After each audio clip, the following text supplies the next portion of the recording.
Boa tarde, meu nome é Renato Gomes, eu fiz a minha graduação em Direito pela UFRJ, como vocês podem perceber pelo meu sotaque leve. Fiz meu mestrado em Direito Penal pela UERJ e estou no meu estágio doutoral pela Universidade de São Paulo. E estou aqui para um pouco conversar com vocês sobre a contribuição do pensamento do Marx para a gente entender a sociedade moderna e entender em que medida essas contribuições que ele deu ajudam a gente no direito e na criminologia. E essa é um esforço que é muito importante e que é muito rico, porque é um pouco esse esforço de fazer uma ponte entre professores que assim, eu tenho como referência, professores que eu respeito, obras de referência e realizar uma ponte entre esses professores e essas obras e os alunos em geral, ou pessoas interessadas em participar de um debate sobre sociedade, sobre a questão criminal, de maneira um pouco menos superficial, porque e isso eu vou tocar um pouco mais para frente, mas esse é um pouco o pecado original que boa parte da, da carreira jurídica compartilha, que cada vez mais a gente consegue perceber, e mesmo entre alunos em universidades qualificadas, as pessoas estudando por manuais que tem uma certa tendência nas suas respectivas partes históricas e explicativas sobre direito penal, sobre o sistema de justiça, sobre o poder punitivo, que inclusive frequentemente são tratados como conceitos intercambiáveis, como alguns manuais mais citados, mais vendidos e mais debatidos nas universidades e nos tribunais também, são manuais que, que tendem a fazer análises indevidamente universalistas, naturalizar uma série de conceitos, generalizar, fazer análises históricas. Então, uma parte importante da gente discutir o pensamento do Marx e a herança do Marx para a gente pensar a criminologia é também dar destaque para a importância que é a gente fazer uma análise historicamente fundada do objeto que a gente está analisando. E por isso, e essa é uma das razões pela qual eu fiz tanta questão de, não só de participar desses ciclos de conversa que vocês estão vendo, mas de pegar esse tema específico, que é um tema que é muito caro, não só para o professor Juarez, mas para mim também. Né? E um outro motivo é, obviamente, assim, o respeito que todos nós que estamos participando desse ciclo de conversas, dessas séries de exposições sobre os capítulos do livro do professor Juarez, é que essas intervenções, o elemento articulador, aquilo que costura essas intervenções, é o respeito é um enorme respeito, não só pessoal, mas o respeito acadêmico que a gente tem pelo professor Juarez, porque efetivamente não só é um dos poucos professores que nunca parou de estudar, porque isso, de novo, é uma outra coisa que a gente encontra muito na academia, professores, não só na academia, né, mas em concursos públicos em geral, seja para promotor, para juiz, para professor, mas que as pessoas efetivamente param de estudar, mas porque ele é um pouco um esteio teórico acadêmico para a gente, assim, porque ele continuamente produz análises materialmente fundadas num mar de textos um pouco superficiais, abstratos e que não dizem muita coisa da nossa realidade. Então, antes de eu começar a entrar efetivamente na questão, deixar meu agradecimento para as pessoas que estavam mais envolvidas estavam envolvidas mais diretamente na organização, né? Não só na figura do Maurício, mas também para as 3 pessoas que estavam mais diretamente preocupadas com essas questões organizacionais, que é o caso da Débora, do Rafael e da Júlia. Nesse período de gravação, eu acabei tendo um contato mais próximo com a Júlia, e tem o Lucas também, é verdade. Então, Débora, Rafael, Lucas e Júlia, que eu acabei tendo um contato um pouco mais próximo com a Júlia nesse período, e assim, não fosse a organização e a seriedade dela, da minha parte, a gravação não teria saído. Então, tipo, o nível de organização e de seriedade dela foi muito grande. Então, assim, já deixo aqui meu agradecimento. E, dito isso, assim, para mim é ao mesmo tempo uma tarefa que me deixa satisfeito e um pouco ressabiado, essa tarefa que eu, assim, fiz um esforço ativo para tomar ela para mim, mas depois que eu tomei ela para mim, um pouco que caiu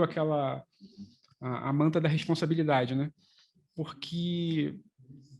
a minha função hoje aqui com vocês é falar da importância do pensamento do Marx para a criminologia.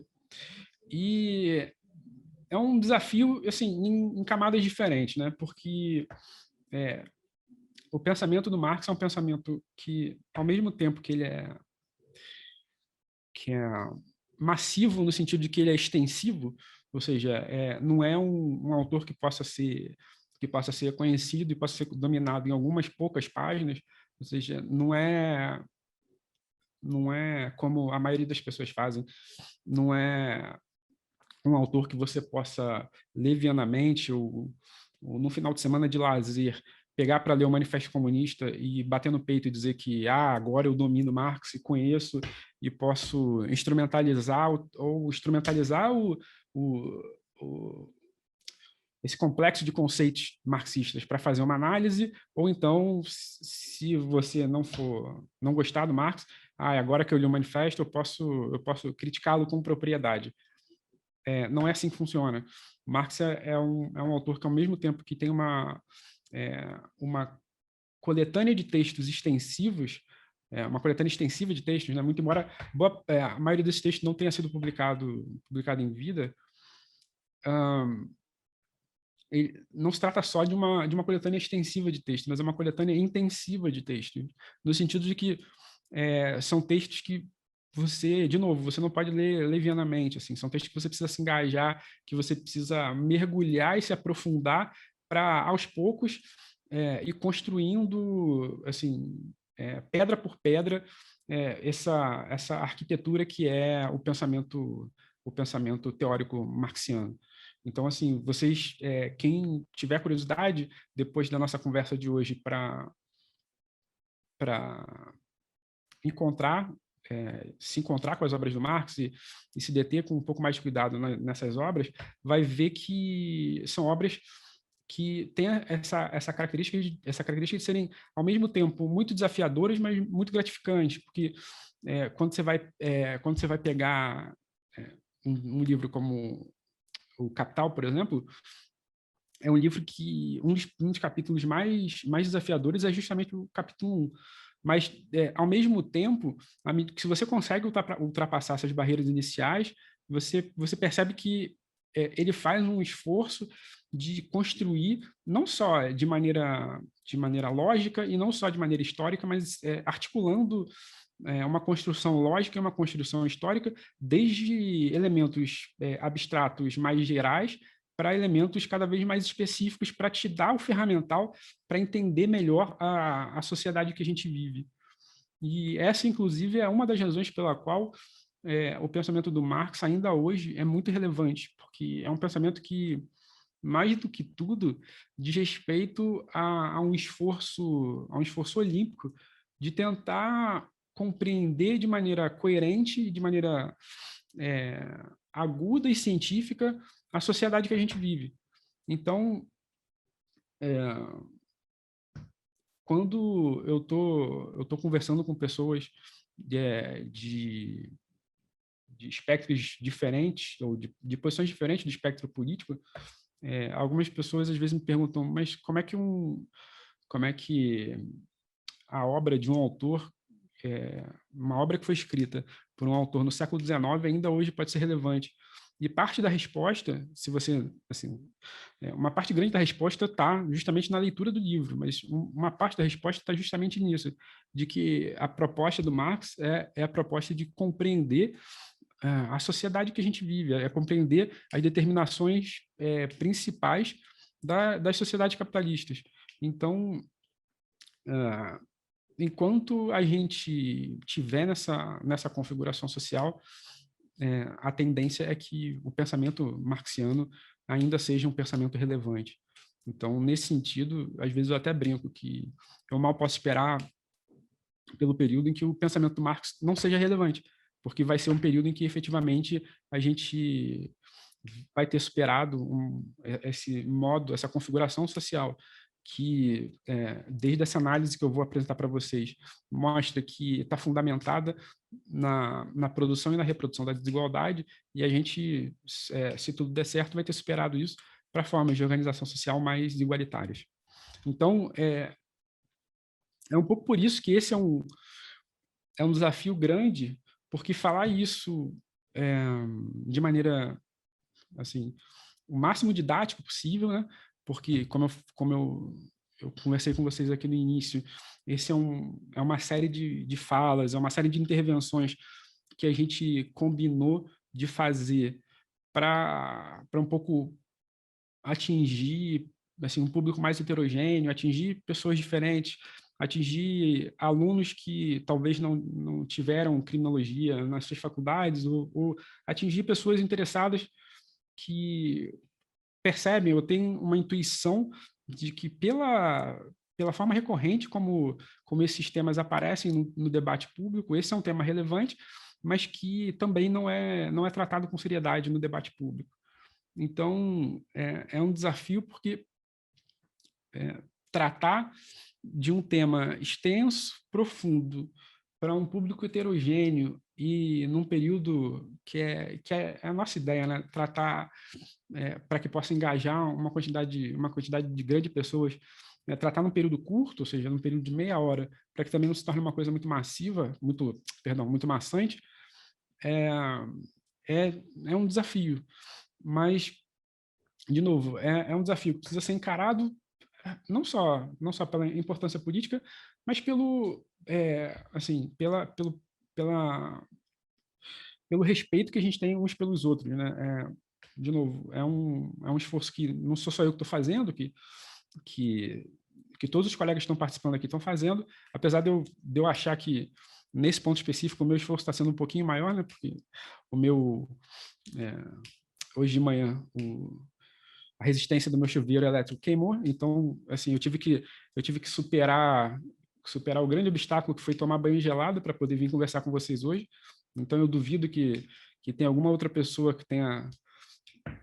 superado obstáculos tão grandes para vir fazer intervenções sobre o pensamento criminológico quanto eu. Então, que nunca mais ninguém questione meu compromisso com a teoria crítica, mas também porque o professor Juarez é alguém assim, de todo mundo que tem uma formação republicana, eu ia dizer de todo mundo que tem uma formação crítica, né? Mas de todo mundo que tem uma formação republicana e que quer debater direito penal e criminologia sério no Brasil, ele é alguém incontornável. E para quem conhece ele um pouco mais próximo, o respeito que todos, assim, que todas as pessoas que eu conheço que são mais ou menos próximas, que orbitam um pouco ao redor da figura dele, seja pessoas que foram alunos por um período muito curto, sejam pessoas que foram orientadoras, tenho um respeito enorme por ele, não só assim, pela projeção acadêmica que ele tem, porque eu consigo contar numa mão as pessoas que conseguem ter um domínio que não seja... que conseguem fazer intervenções, tanto sobre direito penal, sobre criminologia, quanto em outras áreas como psicanálise, filosofia, economia política, que não façam isso de maneira assim, extremamente reducionista. Então, são alguns pouquíssimos professores, como o professor Juarez e 2 ou 3 outros professores da geração dele, que são um pouco pedras preciosas para quem quer discutir a sério a criminologia hoje. Então, até por uma questão não só de respeito, a nossa participação aqui se não fosse voluntária, seria uma convocação mesmo. Então, dito isso, a gente pode começar a conversar um pouquinho sobre o pensamento do Marx. E isso é interessante porque, para quem não conhece muito o debate criminológico, talvez essa não seja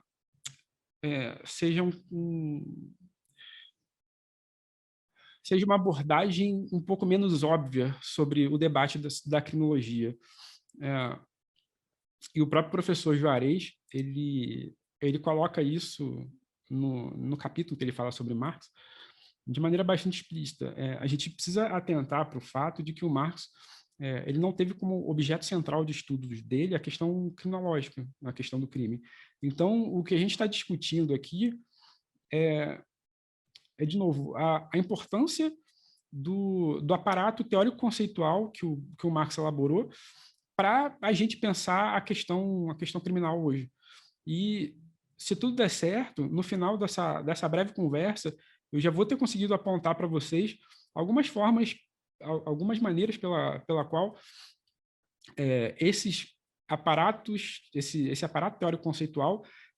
ajuda, dá suporte para a gente pensar de maneira um pouco mais substancial, de maneira um pouco mais coerente, o papel que o direito, o papel que o Estado e o papel que o sistema de justiça tem na nossa sociedade hoje. Então, a nossa conversa hoje vai ser muito direcionada no sentido de entender um pouco a trajetória intelectual do Marx, para entender alguns pontos principais de como que esses conceitos que o Marx elaborou estão vinculados não só a história de formação pessoal e intelectual deles, mas estão vinculados à sociedade que a gente vive hoje, porque algumas das determinações fundamentais, ou muitas das determinações fundamentais da nossa sociedade de hoje são compartilhadas com a sociedade que o Marx trabalha, que o Marx analisa, e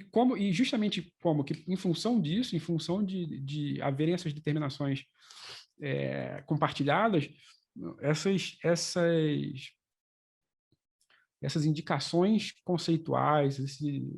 esse arcabouço teórico que o Marx deixa de legado para a gente, ele é incontornável para a gente conseguir compreender de maneira séria, de maneira coerente a sociedade que a gente vive. Então, para aqueles que não estão muito familiarizados,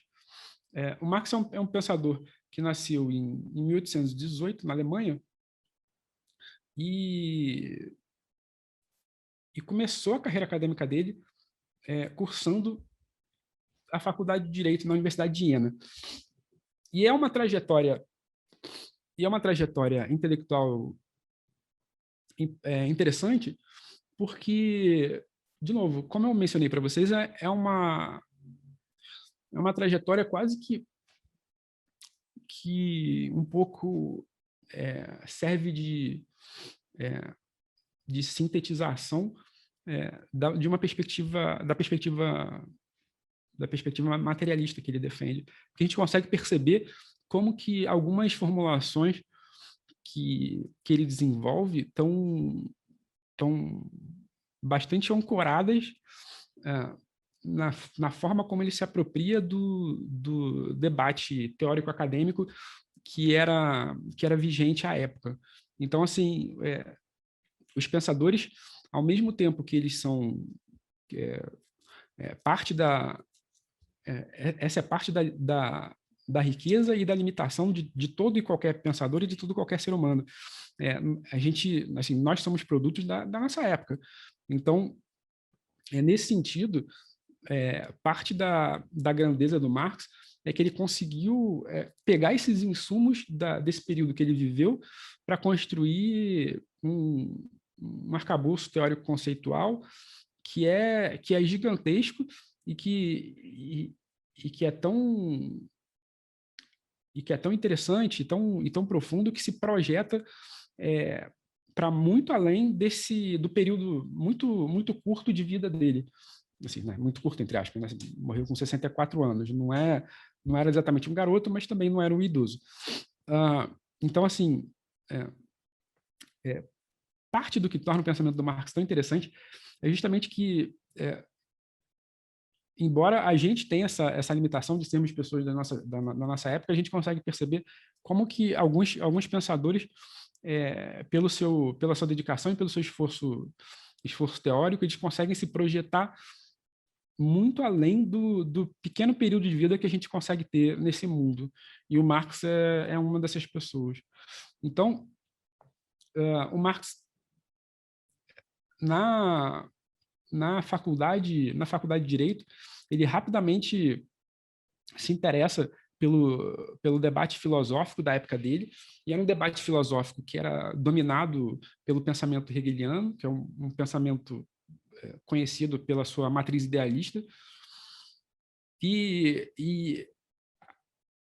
é um pensamento que, na época, o Hegel morreu em 1831, quando Marx ainda era muito novo.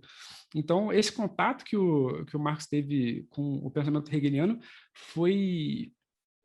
ele foi intermediado pela presença, na época que ele se aproximou desse debate filosófico, pela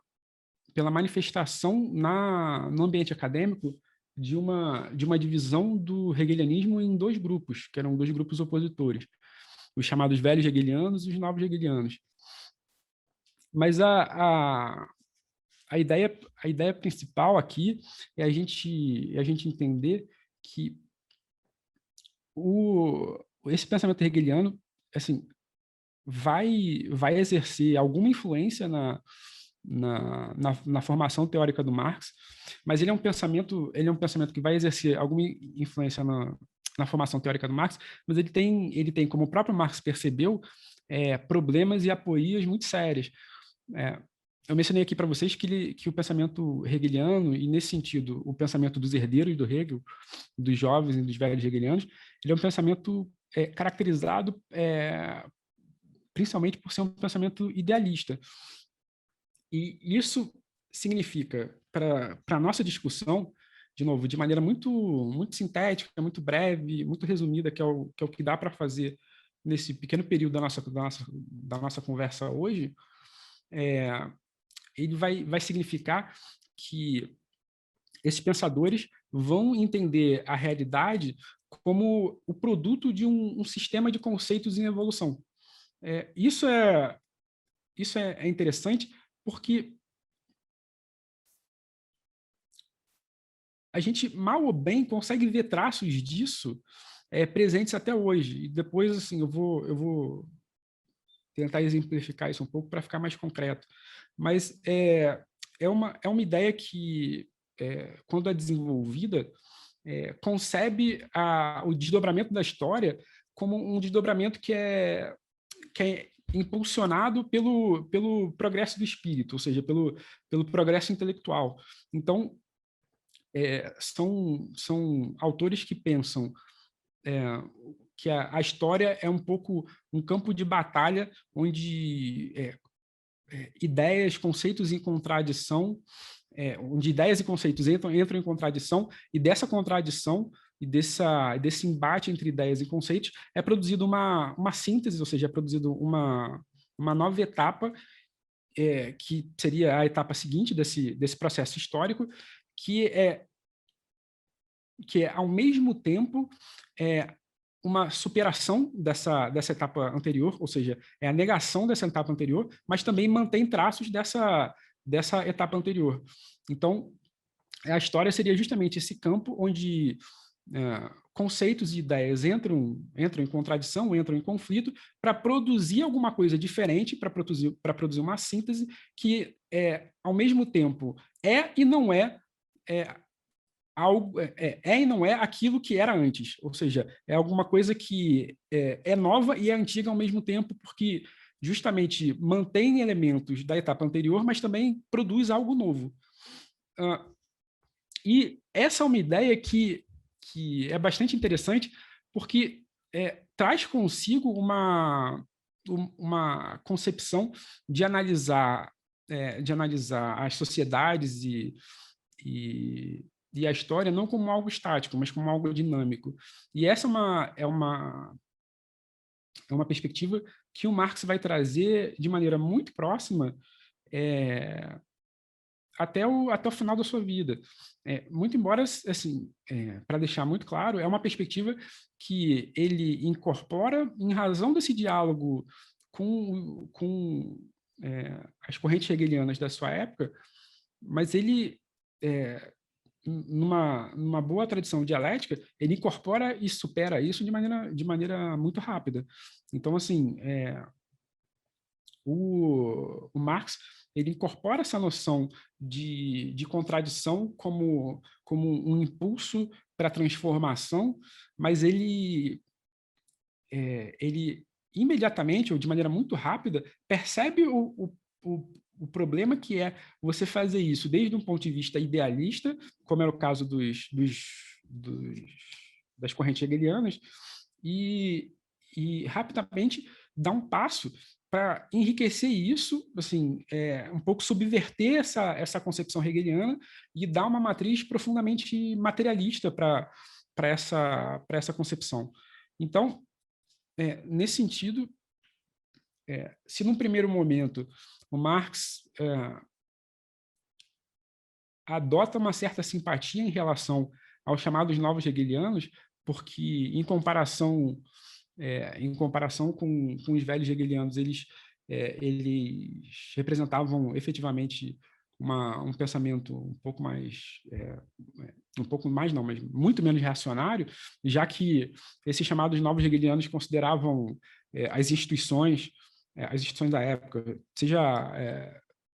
a cultura, seja a monarquia do Frederico Guilherme IV da Prússia, como conquistas do espírito, ou seja, como sínteses desses conflitos de ideia que produziram uma etapa superior na sociedade. E o Marx, por causa disso, vendo a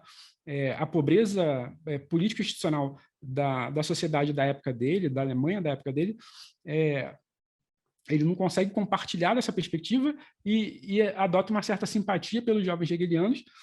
mas imediatamente, muito rapidamente, ele já supera isso quando ele entra em contato com um pensamento materialista de um filósofo chamado Ludwig Feuerbach, que, para a gente que é do direito, tem um contexto interessante, porque o Feuerbach, que era filósofo, escreveu um livro chamado A Essência do Cristianismo, que é o livro assim, que mais circula dele, esse sobrenome, para a gente que é do direito, talvez seja mais conhecido pelo pai dele do que por ele, propriamente. Porque para alguém que, assim, para quem já é mais íntimo dos estudos de direito penal, para quem já esbarrou um pouco com a história do direito penal, talvez lembre que existiu um jurista chamado Anselm Ritter von Feuerbach, que é justamente o pai do Ludwig Feuerbach, e foi um jurista que é famoso porque ele teve à frente da reforma do Código Penal bávaro. Mas, enfim, é só para a gente ter uma noção de que como a elite intelectual de alguns países ela é realmente muito pequena. Mas o Feuerbach, então, o Marx entra, então, em contato com o pensamento do Feuerbach, que é um pensamento característico por esse traço materialista. E aí, com isso, o Marx consegue colocar mais uma peça do quebra-cabeças da sua formação intelectual. E ele esbarra com o pensamento do Feuerbach e encontra algumas formulações muito interessantes. O Feuerbach, por exemplo, ele elabora uma análise crítica da religião como uma forma de mostrar que, na verdade, não é como os hegelianos pensavam, não é a consciência que determina a realidade, mas, na verdade, é o mundo humano que determina a consciência. E ele faz isso de maneira muito específica, analisando a religião, e ele aponta como, por exemplo, se a gente for pensar, e assim, isso pode ser feito não precisa ser feito com o cristianismo, você pode pensar isso com, sei lá, com religiões medievais, com religiões da antiguidade, você pode pensar isso até com o universo Marvel e o Thor, se você quiser. Mas o Feuerbach faz um argumento bastante interessante de que é o seguinte, que, na verdade, que essa relação entre consciência e realidade e consciência, isso fica mais claro na relação que o homem tem com a religião. Porque o que acontece aí é que o homem cria a divindade que ele quer, escolha você a sua divindade para encaixar aí, mas o homem cria Deus, e porque ele tem uma necessidade emocional muito específica, e essa criação, essa projeção da consciência do homem, ela serve justamente para suprir essa necessidade emocional. Então, na verdade, não é que Deus, ou os deuses, essas consciências, esses espíritos que existem um pouco de maneira abstrata em diversas sociedades, cria a humanidade, cria a realidade, mas a própria humanidade, é o próprio ser humano que possui necessidades emocionais concretas que projeta esses elementos da consciência justamente para conseguir suprir essas necessidades emocionais. Então, é interessante pensar isso, porque diz o Feuerbach, o ser humano ele possui necessidades emocionais, por isso ele cria uma projeção da sua consciência. Nessa projeção da sua consciência, ele também atribui a essa projeção as suas melhores qualidades, e ele adora essa projeção da sua consciência de maneira tão intensa que ela adquire uma vida própria, ela adquire uma vida autônoma dele mesmo. E por conta disso, passa e isso já entrando um pouco nas implicações que isso vai ter para o pensamento marxiano. Mas, e por conta disso, a gente poderia dizer, inclusive, que ao se autonomizar da sociedade, ela com isso passa a exercer uma influência recíproca, uma influência de retorno nessa sociedade. Então, o Marx ele se depara com essa relação entre o âmbito da consciência e o âmbito do ser humano, e o âmbito da vida, e ele incorpora esse insight e, de novo, incorpora e, ao mesmo tempo, reformula esse insight de maneira muito rápida, porque ele imediatamente junta essas influências teóricas, ele pega o melhor de cada teoria para poder fazer uma síntese rica e produzir o que a gente vai chamar de uma análise materialista e dialética da realidade. Então, a gente pode perceber, por exemplo, como o Marx ele aprofunda esse materialismo do Feuerbach e extrapola isso não só para analisar as religiões, mas para analisar as ideias em geral da sociedade. Ou seja, para tentar mostrar como que não são só as necessidades humanas que produzem religião, mas são as necessidades humanas que produzem as ideias em geral que vivem em determinada sociedade. E mais interessante que isso, ele vai além do Feuerbach, porque quando ele faz essa síntese dessas influências que ele recebeu, ele também realiza uma profunda historicização desse materialismo do Feuerbach. Porque uma coisa é você dizer,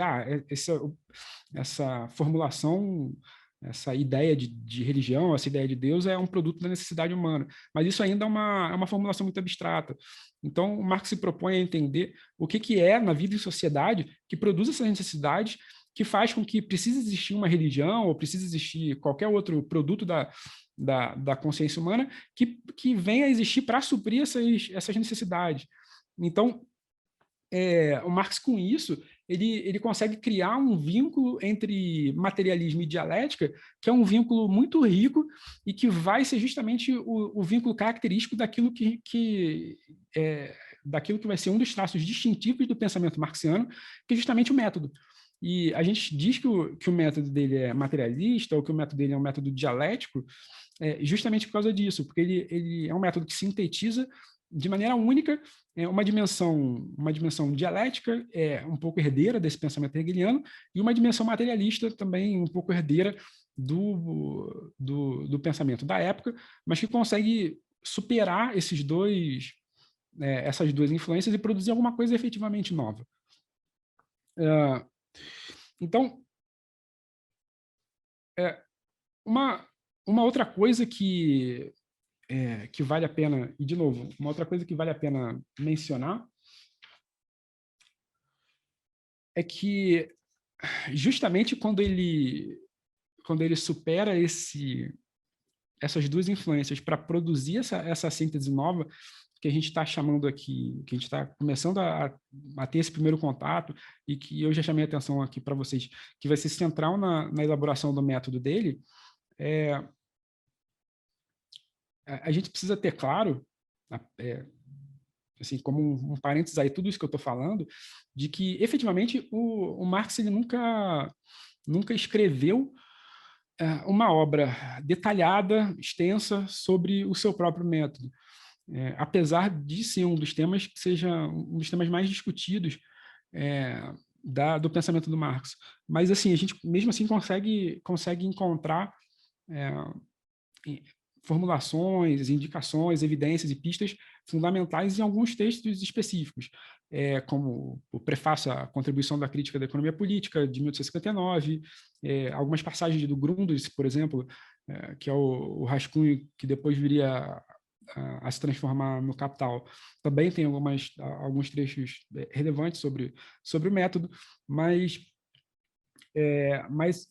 isso é importante destacar, porque, assim, parte do que é interessante do método do Marx é que não só é um método que se propõe a analisar essas contradições, esses conflitos internos da sociedade em termos materialistas, para ver quais são as determinações centrais que movimentam a sociedade, mas ele é um pensamento, ele é um método que existe enquanto método concreto, enquanto método aplicado. O que eu quero dizer com isso? Ele não é um método que se preste a uma sintetização e uma sumarização rasa e simples, porque ele só pode ser entendido completamente na sua aplicação analítica concreta. Então, muito embora em parte seja um problema que o Marx nunca tenha escrito extensivamente sobre o método dele, também é uma vantagem, porque um método que se propõe materialista e um método que se propõe concreto, ele é melhor compreendido na aplicação. Ele é melhor compreendido na forma como ele é aplicado, na forma como ele se desenvolve para fazer uma análise concreta das relações concretas. Então, eu diria para vocês que a melhor forma de você entender, não é a melhor forma de você ter uma primeira abordagem sobre o método do Marx, não é isso que eu estou falando. E como eu mencionei aqui para vocês, vocês conseguem ter isso, por exemplo, no prefácio de 859, nas passagens do Grundrisse. O professor José Paulo Neto tem um pequeno livro sobre o método em Marx, que é muito bom, mas para você ter uma visão de conjunto e uma perspectiva concreta de como funciona o método, eu diria que a melhor forma de você ter isso é ver esse método em uso, é ver justamente, ver como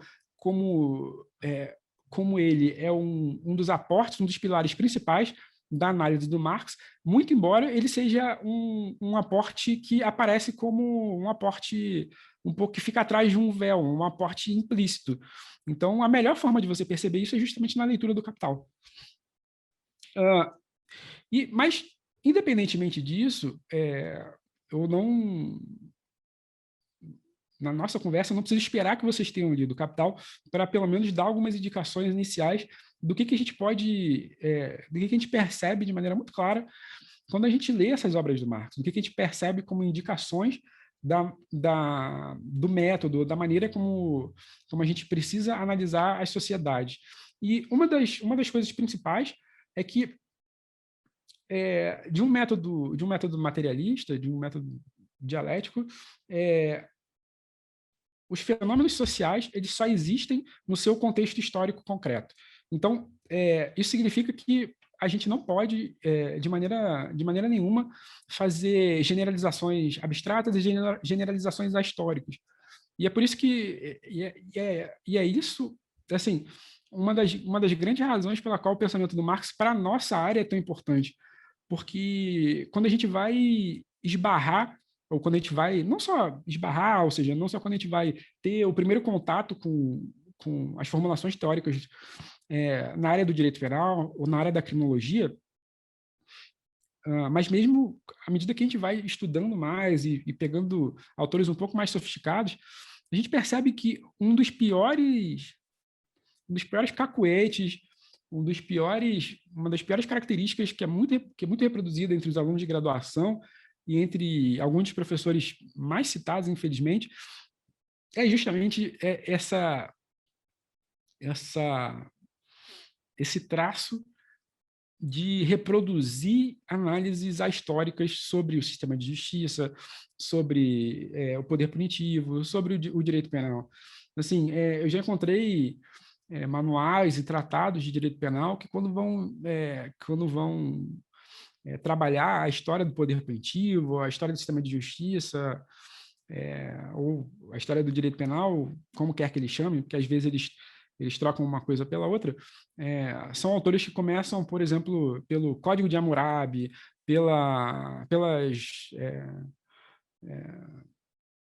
sabe, tem autor que começa pelo Jardim do Éden, acredite você ou não. Sabe, tem autor que quer achar direito penal lá na Grécia Antiga, sabe, você tem as maiores idiosincrasias históricas nas análises em direito penal, porque, via de regra, e eu falo isso assim com muita tranquilidade, e isso inclusive deve servir como um aviso para os alunos que ainda são um pouco novos nesse assunto. Via de regra, os manuais que tratam sobre esse assunto, não só de maneira superficial, mas de maneira caricatural mesmo. Fazem generalizações absurdas, proposições assim, ahistóricas. Então, esse aviso que o Marx traz para a gente, essa necessidade de ancorar historicamente as análises que a gente faz, assim, para o direito penal é imprescindível. Assim, uma análise materialista, ela precisa, ela impõe que que os conceitos que você está criando eles sejam derivados, eles sejam retirados das sociedades para as quais eles foram criados para analisar. Então, assim, você fazer generalizações absurdas, ou generalizações ahistóricas, é um desserviço para qualquer análise séria do direito penal que a gente queira fazer. E você vê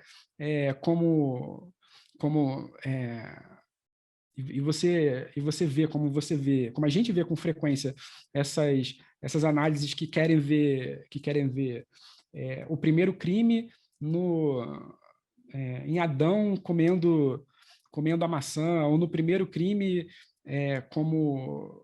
em Caim matando Abel, que por conta disso o crime e o direito penal sempre existiram, é alguma coisa absurda. Então, assim, nesse sentido, um método materialista para a gente é indispensável. Mas isso cria alguns problemas específicos, porque e eu vou abordar isso com um pouco mais de cuidado, mas assim, só para terminar esse ponto. Essa necessidade de você ancorar materialmente a sua análise, ela cria um vínculo bastante claro entre teoria e história, e mais do que isso, né? Com isso, o Marx ele consegue elaborar uma série de conceitos e uma linguagem teórica que para a gente, que até hoje para a gente é muito útil. Então, essa ancoragem material, ela vai ter uma repercussão sobre o pensamento crítico criminológico, que, se não der tempo de eu pelo menos deixar indicado, vocês vão ver que pelas próximas aulas, vocês vão ver que é uma coisa muito presente para a criminologia crítica e para a criminologia radical contemporânea. Mas essa ancoragem material que o Marx propõe,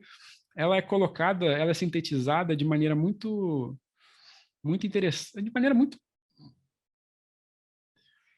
didática, digamos assim. É isso. Ela é representada de maneira muito didática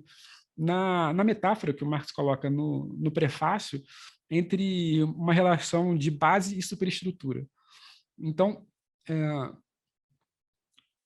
a gente pode pensar essa relação entre uma esfera da consciência e uma esfera material, e a necessidade de você ancorar materialmente a análise que você faz das instituições sociais como uma relação entre base e superestrutura, porque essa é um pouco a metáfora que o Marx traz no prefácio da contribuição da crítica da economia política. Mas preste bem atenção.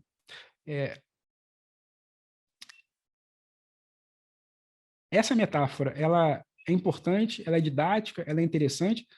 mas ela é uma metáfora. Você não tem como substituir a compreensão teórica do autor e da obra do autor por um recorte, por um excerto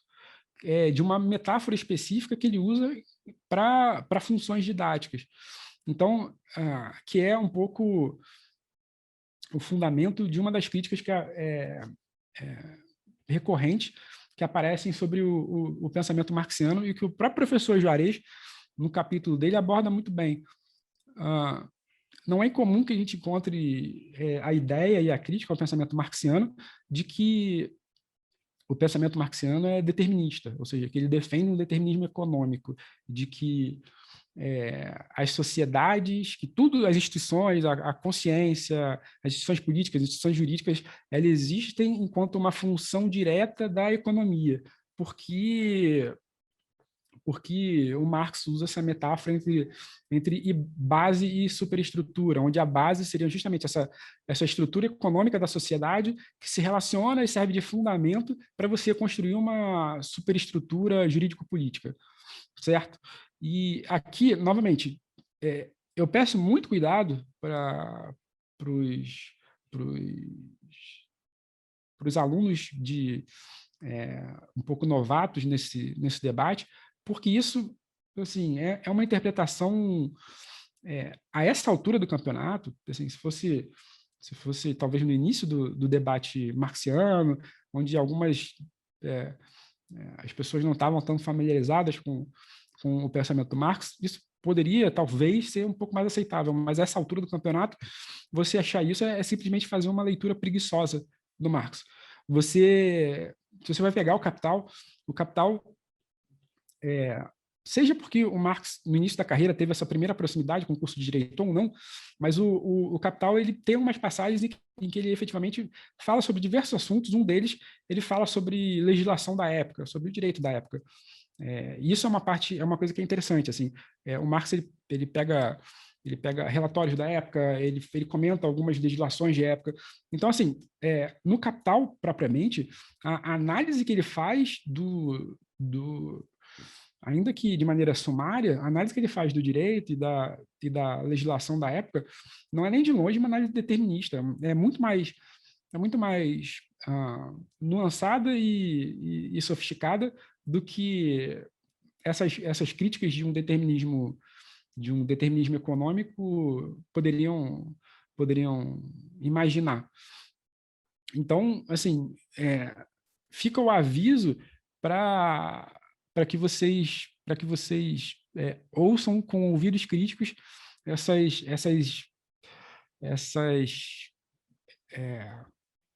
falas um pouco preguiçosas de que o método marxiano é um método que defende um determinismo absoluto. Mas isso não significa também que Marx não defenda que haja uma determinação que seja essencial vindo dessa base econômica para o que a gente está chamando aqui de superestrutura. Efetivamente, assim, existe uma determinação essencial da base para a superestrutura, mas que não significa que a sociedade exista só encapsulada nessa determinação unilateral. Afinal de contas, uma das razões pela qual o Marx se propõe um método tão interessante que mistura materialismo e dialética é justamente para fugir de um materialismo empiricista um pouco unilateral, que acha que os fenômenos sociais podem ser compreendidos ipsis literis como uma simples tradução do pensamento científico mecanicista do século XIX. Então, o materialismo do Marx não é um materialismo mecanicista do século XIX, onde os fenômenos sociais são frutos de algum evento prévio unicausal. Então, definitivamente não é isso. Então, nessa relação base-superestrutura, você não só tem uma determinação, que é essencial, da base sobre a superestrutura, mas você também tem determinações reflexas. E com isso, e esse é o esforço teórico que o Marx faz, e com isso, sabendo disso, você consegue primeiro num nível abstrato, mas de maneira depois cada vez mais concreta, e compreendendo essas determinações, como que um determinado fenômeno que você está estudando, ele é uma síntese de determinações diversas, e como que essas determinações não só influenciam o fenômeno que você está estudando, mas elas se interrelacionam entre si. Então, a gente percebe, como outros autores marxistas perceberam, que o que acontece, na verdade, é que não só a estrutura econômica de uma determinada sociedade, ela produz uma influência sobre a consciência dessa sociedade, mas olha que interessante, essa própria sociedade ela materializa essa influência em termos de consciência, e por meio dessa consciência, ela intervém de volta na própria realidade. Então, você não tem só a realidade intervindo, a estrutura material intervindo na consciência, mas a consciência intervindo de volta na estrutura material. Mas, e por conta disso, um pouco nisso, a gente consegue fechar o ciclo de formação teórica do Marx, porque a gente viu que ele recebe aportes teóricos do idealismo hegeliano, recebe um pouco o materialismo, ele recebe influência do socialismo francês, mas ele também, e de maneira muito importante, principalmente na partir do exílio de 1849, ele, justamente por essa inclinação materialista dele, ele percebe a importância que teria ele começar a estudar a economia política britânica para poder entender as determinações materiais da sociedade que ele vivia. E com isso a gente chega na peça do quebra-cabeça final, que forma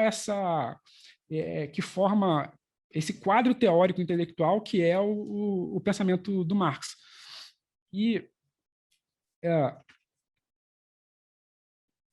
nisso tudo, essa conjunção entre idealismo, materialismo, socialismo e economia política,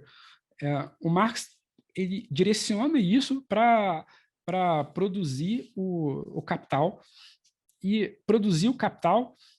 justamente assim, usando, de novo, de maneira implícita na leitura, esse método que a gente discutiu até agora. E é interessante pensar que, ao contrário do que muitas pessoas acham, de que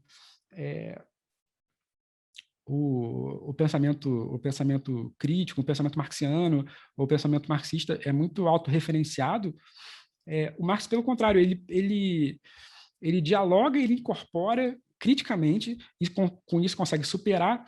diversos autores que, na época, não eram autores críticos. Na economia política, por exemplo, ele incorpora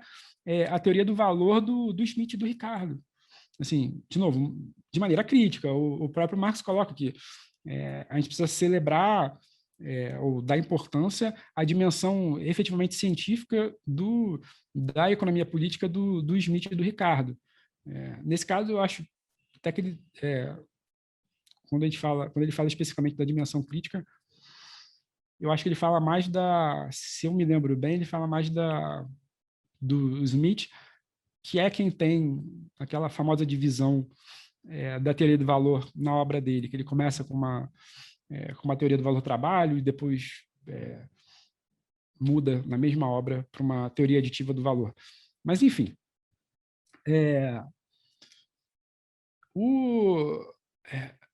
uma das perguntas mais legais que a gente pode pensar que uma vez já me propuseram, é justamente a pergunta de quantos autores marxistas Marx leu, né? Isso fica muito, assim, a capacidade que o pensamento crítico tem, e essa é uma das riquezas dele, a capacidade que o pensamento crítico tem de um pouco fagocitar aquilo que há de avanço intelectual,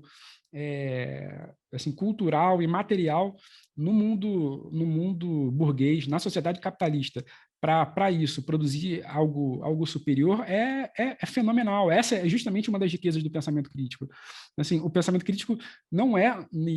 tem que ser um pensamento autorreferenciado. Ele tem que ser justamente esse pensamento que absorve o que há de melhor, rejeita o que há de pior, para produzir alguma coisa efetivamente nova, para apontar para um horizonte, seja um horizonte teórico, seja um horizonte social, mas apontar para um horizonte assim, efetivamente novo, superior e diferente. Dito isso, quando a gente vai olhar essas nuances, essas elaborações teóricas no Capital propriamente dito, é interessante notar que no Capital o Marx ele começa de formulações mais abstratas e vai aos poucos te dando um instrumental e dialogando contigo para chegar em formulações cada vez mais concretas. Então, ele começa na Simple Commodity Exchange, numa troca, numa circulação simples de mercadoria, onde ele dá o destaque àquilo que eu vou colocar aqui a imagem para ficar um pouco mais claro, mas aquilo que a gente conhece como M-M, ou seja, é uma troca de mercadoria por mercadoria, e aí ele dessa formulação mais abstrata, ele começa a tratar com a gente, de novo, eu estou passando aqui de maneira rápida uma coisa que gasta páginas e páginas e tinta, né? Isso é mais um convite para vocês se interessarem sobre o assunto. Mas, enfim, e ele trata de maneira muito cuidadosa de como que surge a forma dinheiro como uma intermediação dessa troca simples de mercadoria, desse MM. Então, ele trata de maneira muito cuidadosa aquilo que no diagrama, que em forma de diagrama, a gente passa a conhecer como um M-D-M. Então, a gente percebe como que a forma dinheiro surge como uma forma de intermediar e propiciar a generalização das trocas de mercadoria. Então, você tem uma mercadoria, troca por dinheiro, para depois pegar esse dinheiro e trocar por outra mercadoria. Então, sei lá, eu produzo álcool gel e quero trocar uma parte dos álcool gel que eu produzo por casacos que eu não tenho, por sapatos, por cadeiras. É disso um pouco que se trata. Mas isso se torna um pouco mais interessante quando, ainda de maneira, de novo, trabalhando isso de maneira muito cuidadosa e muito profunda, o Marx ele percebe que surge na sociedade capitalista um fenômeno muito interessante e que é muito típico da sociedade capitalista, que é a transformação desse MDM para uma outra coisa que é qualitativamente diferente, que é o chamado DMD. Ou seja, começa a surgir, né, nessa sociedade que a gente conhece um circuito diferente, onde, em vez das pessoas trocarem mercadorias por dinheiro para conseguirem outras mercadorias que eles não tinham, o dinheiro, em vez de ser uma intermediação, ele passa a ser um fim em si mesmo. Então, o circuito que é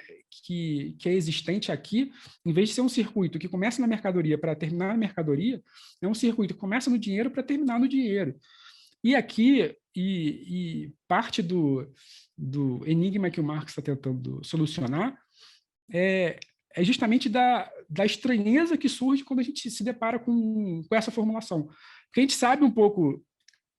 intuitivamente que a sociedade capitalista,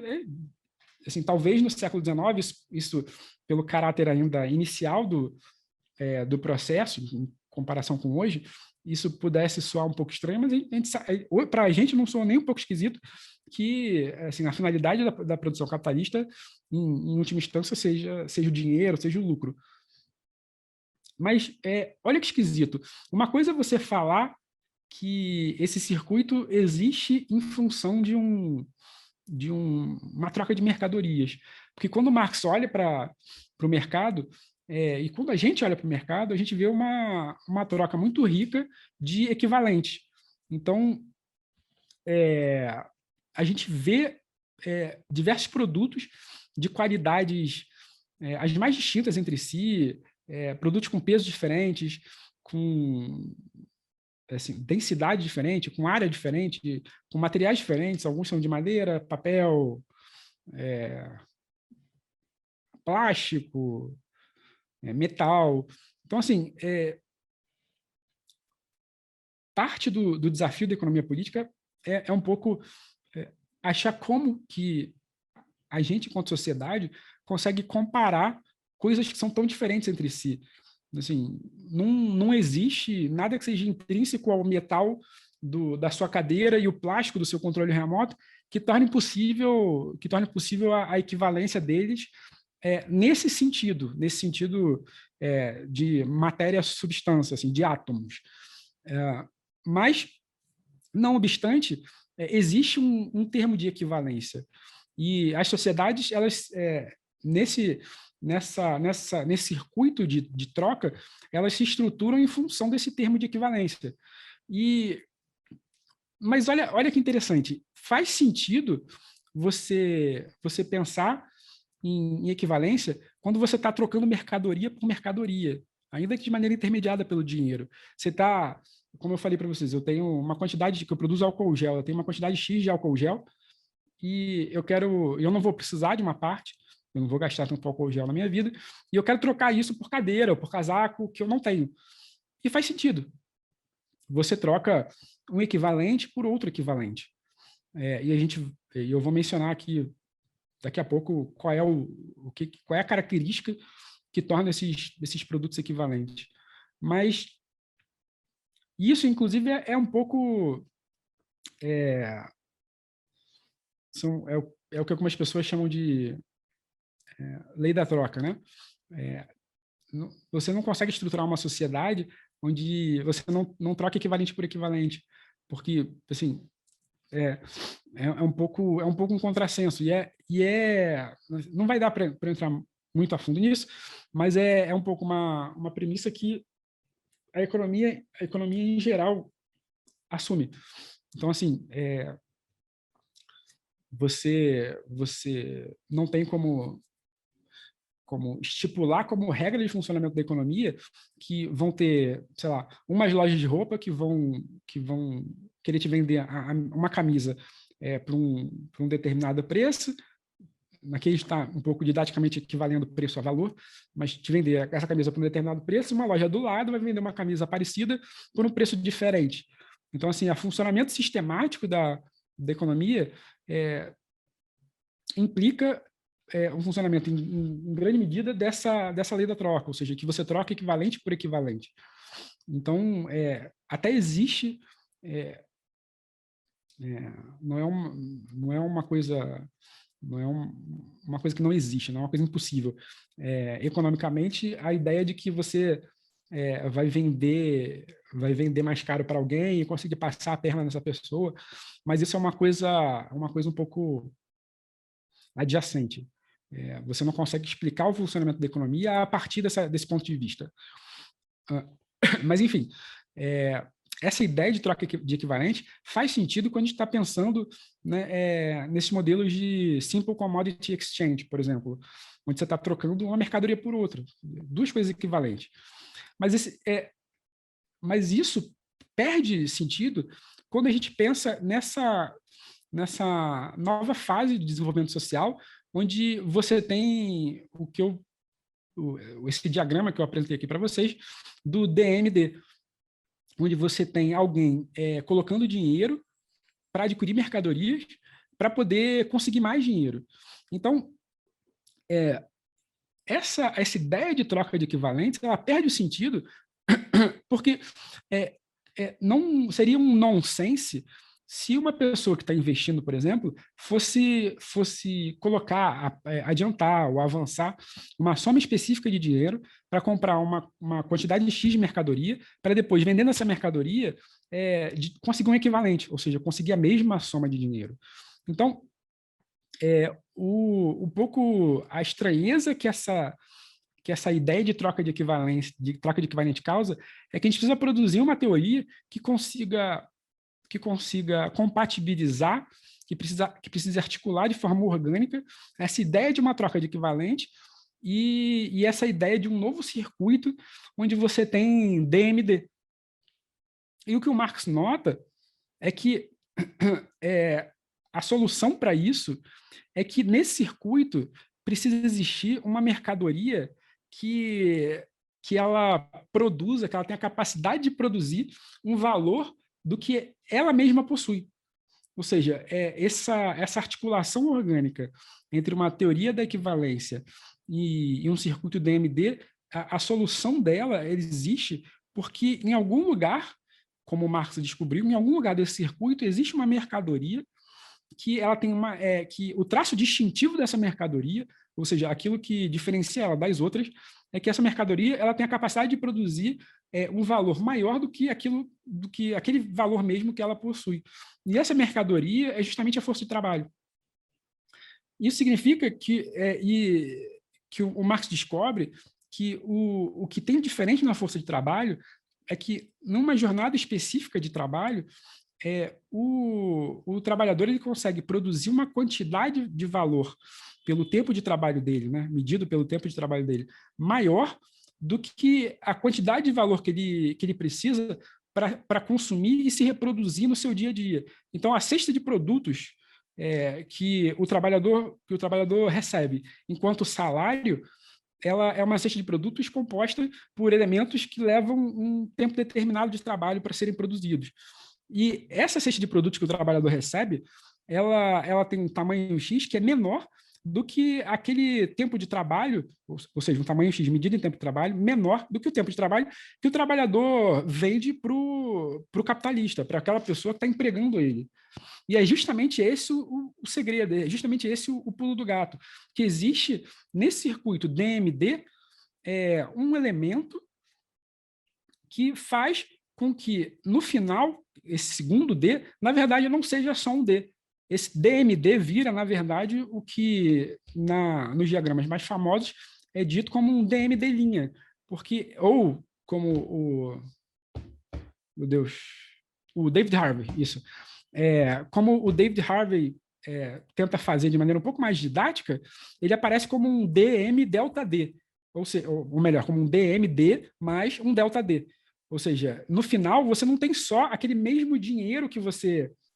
investiu, mas você tem o dinheiro que você investiu mais um delta D, mais um diferencial, mais uma quantidade de trabalho além daquilo que estava colocado nas mercadorias que você colocou na produção. Então, você tem uma quantidade X de dinheiro, que o capitalista usa para comprar meios de produção e para comprar força de trabalho, e juntar essas duas coisas para produzir não só o valor original, mas para produzir uma quantidade maior de valor, para produzir mais valor. Olha esse termo aparecendo, para produzir mais valor, que é o que na literatura lusófona é mais tradicionalmente conhecido como, não como mais-valor, mas como mais-valia.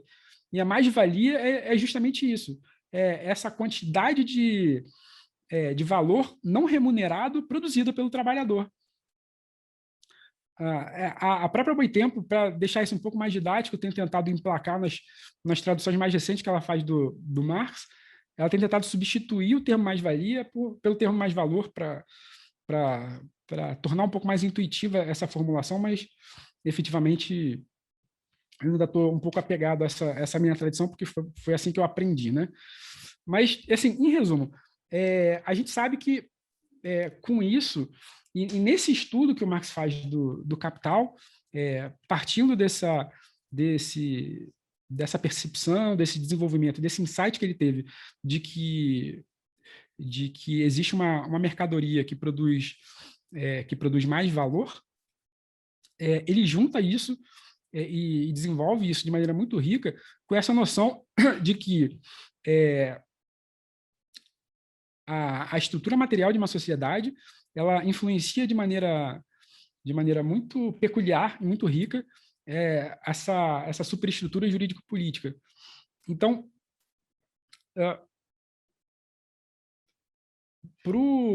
para a gente pensar o capitalismo especificamente, uma série de autores críticos começam a pegar essas formulações do Marx e pensar como que o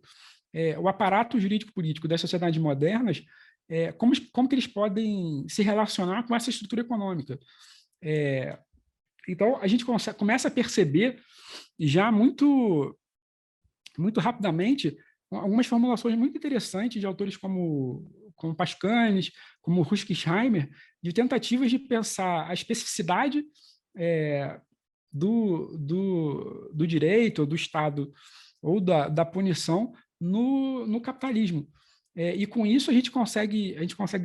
perceber e ter essas primeiras abordagens muito ricas de uma tentativa de fazer uma análise materialista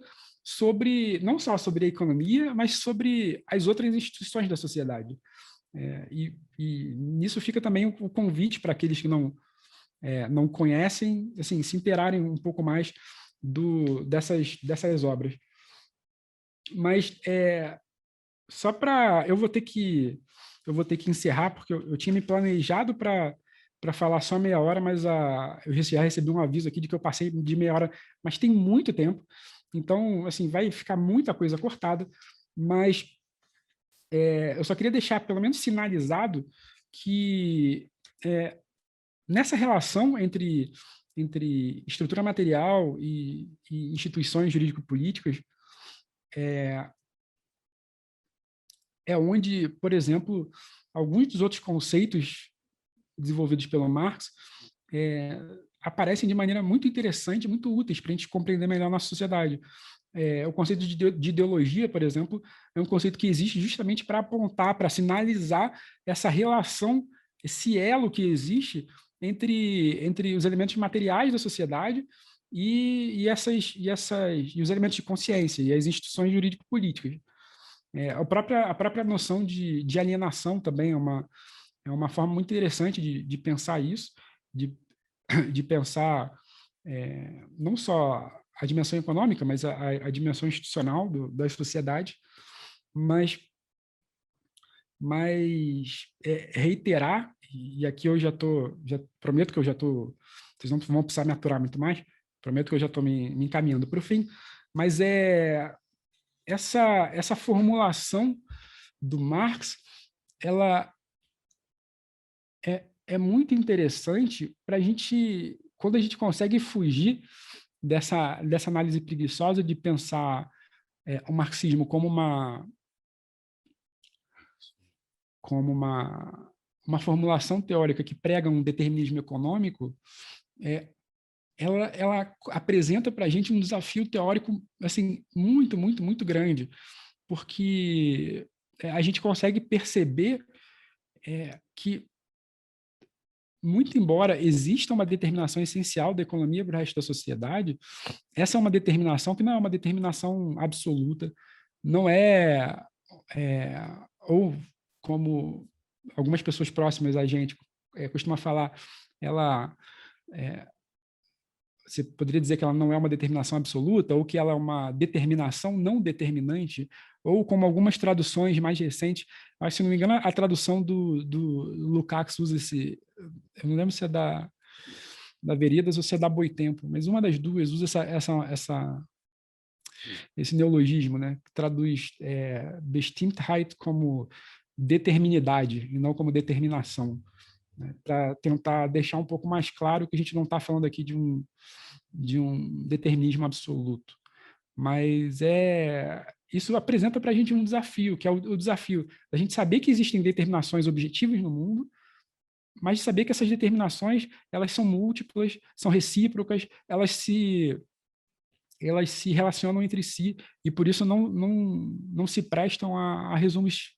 simples, a resumos caricaturais. E vejam bem, mesmo e para aqueles que estão achando isso estranho, eu dou um exemplo bem bobo. Mesmo o pensamento antropológico, que durante muito tempo foi marcado por ser um dos lugares onde o pensamento pós-moderno mais encontrava esteio, mesmo o pensamento antropológico, ele admite a ideia, admite implicitamente, né? Mas ele incorpora a ideia de determinações objetivas. Se você for pensar nas obras de antropologia, uma das normas, ou um dos tabus sociais mais recorrentes é a vedação da endogamia. E assim, uma das explicações para a vedação da endogamia ser uma das normas sociais mais recorrentes é justamente porque a endogamia aumenta a probabilidade de você ter uma prole com algum tipo de defeito genético. Então, você mesmo no pensamento antropológico, você consegue perceber como que, nesse caso, essa determinação objetiva existe em função de uma esfera biológica, mas como mesmo o pensamento antropológico reconhece, de alguma medida, que existe uma determinação objetiva, de novo, nesse caso, vindo de uma esfera biológica. Mas como que, e agora prestem bem atenção, como que mesmo nesse caso, não se trata de uma determinação absoluta, porque se disso pode se produzir uma tendência para que o casamento seja feito fora da tribo, por exemplo, essa tendência ela pode se manifestar de maneiras muito diversas, porque as sociedades humanas são imensamente plásticas. Então, essa tendência para casamento fora da tribo, ela pode se manifestar como, em alguns casos, entre aspas, né, como o homem de uma tribo indo sequestrar, entre aspas, a mulher de outra tribo. Ela pode se manifestar como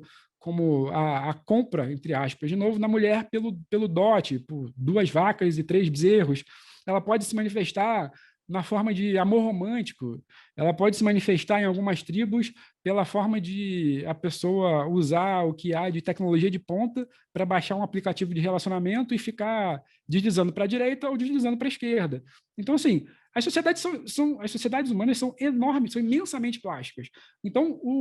mais do que um instrumental de análise assim, fundamental e inescapável, o Marx lega para a gente um desafio teórico assim, muito bonito, muito rico e muito intenso, que é o desafio da gente pegar tudo isso e conseguir produzir uma análise que seja pertinente para a nossa sociedade, que seja pertinente para a nossa realidade. E já existe alguma tradição na criminologia crítica de fazer isso, como, por exemplo, as obras que eu mencionei aqui, do Pascanes, do Rush Dupkheimer, do Cárcere e Fábrica, do Pavarini. De novo, essas obras que eu estou citando aqui, eu vou colocar num slide no final para vocês não precisarem ficar anotando de maneira corrida. Mas, assim, a síntese que a gente precisa ter dessa conversa é que para que você que está daqui debatendo comigo possa, se você quiser ser levado a sério, você tem que se levar a sério, não cair na esparrela de comprar análises superficiais, análises caricaturais, nem da teoria crítica, nem de qualquer outra teoria. E se você estiver disposto a um pouco comprar o desafio de fazer uma análise materialista da nossa realidade, saber que é um desafio enorme, mas que você vai contar com uma comunidade de pessoas como as que estão aqui falando contigo, com muita boa vontade e com muita disposição para te ajudar nessa caminhada. Professor Juarez Cirino, gravar um vídeo em sua homenagem, na verdade, é uma honra para mim. Não só pela sua importância no direito penal, mas no direito como todo, mas pela sua importância para mim, como profissional do direito. São seus textos, são seus trabalhos que, desde o começo, me permitiram ver o direito um pouco além do que ele se demonstra só de legislação, só de jurisprudência. Ver o direito como violência, como repressão, como instrumento político que ele é. Muito obrigado, professor Juarez Cirino. Muito obrigado pelo seu trabalho, pela sua história, pela sua vida, pela sua luta. Muito obrigado. Um grande abraço, saúde. Tamo junto.